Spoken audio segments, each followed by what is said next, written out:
Hello friends, welcome to SQL Server tutorial. In this video, we are going to see how to create unique key constraint for a specific column. Here in the screenshot, you can see we are setting the unique key for full name column. And when we go to the demo, that time you will see what are all the consequences of creating the unique key. So when you go to the demo, that time you will see how to create a unique key constraint.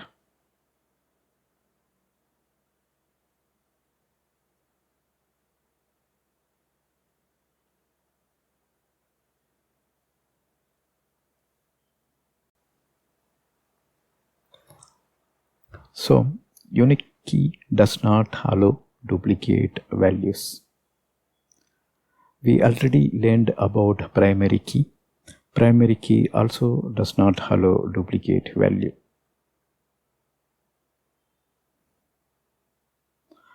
But unlike primary key, unique key can allow one null value. So it doesn't allow multiple null value, but it can allow one null value. But because the key is unique, so the key is for uniqueness of a value. So if your table doesn't have any null value at all, it will allow one null value. So allowing only one null value does not disturb the uniqueness. That's why it will allow one null value. But primary key, if you see, it doesn't allow null value, and it will allow the it will not allow the duplicate as well. So that's one difference you can see. So unique can be used in referential integrity. Unique means a unique key.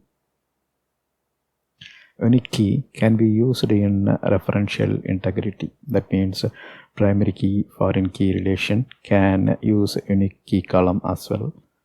And we haven't yet learned about foreign key. We will learn that later. But for now, you can see the unique key can also participate in referential integrity. Alright, so unique key can be used in referential integrity when primary key is not available. So that's one case, but even if primary key is there, you can still use the unique key in the referential integrity. A table can have more than one unique key, but if you see, a table can have only one primary key, but a table can have more than one unique key. So that's one more difference.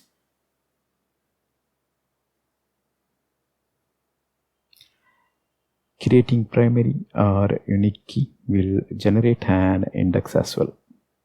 When you are creating the unique key, pay attention as it creates index. When it creates index, it's a overhead, and think twice before you create a unique key on a specific column. If it is required, you can create, and at the same time you can think of index involved in creating the unique key. So index occupies disk space. So that's one side. The other side is it will improve the performance. Alright, for now what you can know is creating primary key will generate an index. Creating unique key will also generate an index. We will learn about index later, but you can just know that creating the unique key will generate an index. Alright, now we will go to the demo and learn about the unique key. Okay, we will set unique key for the full name for this employee table. So once you set unique key, it will not allow duplicate entry, and it will make sure the full name will be unique. Suppose if you want to add one more Jacob Liam, you have to add some letter, extra letter to differentiate this Jacob lamb with the newly inserted Jacob lamb. Alright, now let's see how to create a unique index for full name. Alright, here is the SQL Server Management Studio. Now we will add a unique constraint for this full name field.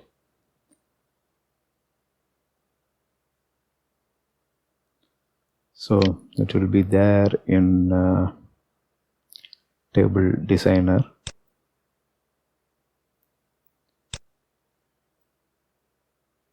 So it is docked towards left, and in our case, if it is in a different location, then you can go to table designer, then you can tell where you want to dock. So if I say right, this will be docked towards the right.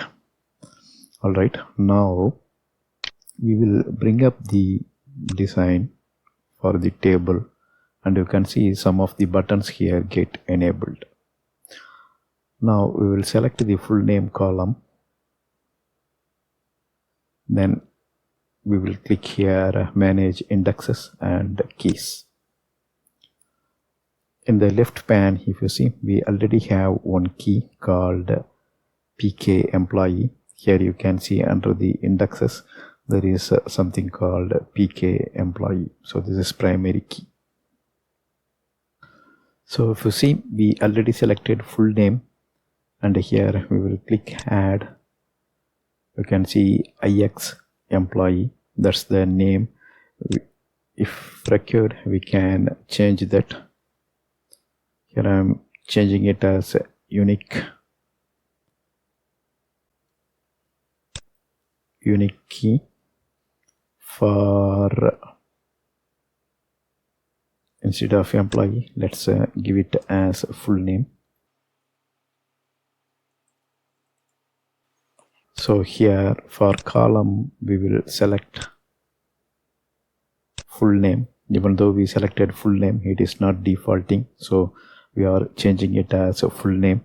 And sort order, we are giving it as ascending, and you can see the column is full name ascending, and unique key name what we are giving is UK full name, unique key full name. Type is, instead of index, here we are specifying it as unique key. So that's all here. If you see unique key full name, we want to sort the full name column in ascending order, and the type is unique key.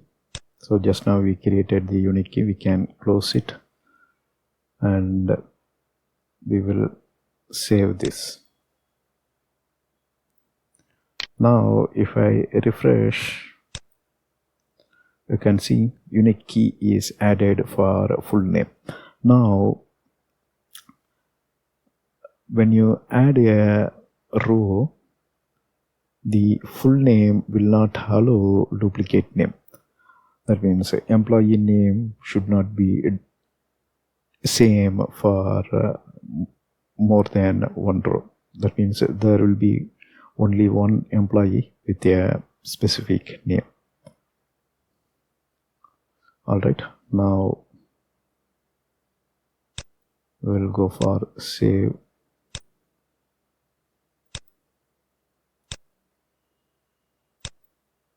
We'll go for a new query window.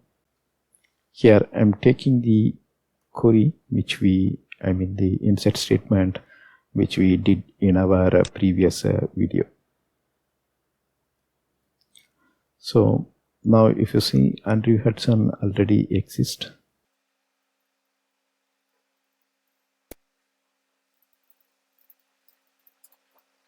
Alright, first we will do the select statement here, and if you see Andrew Hudson already exists.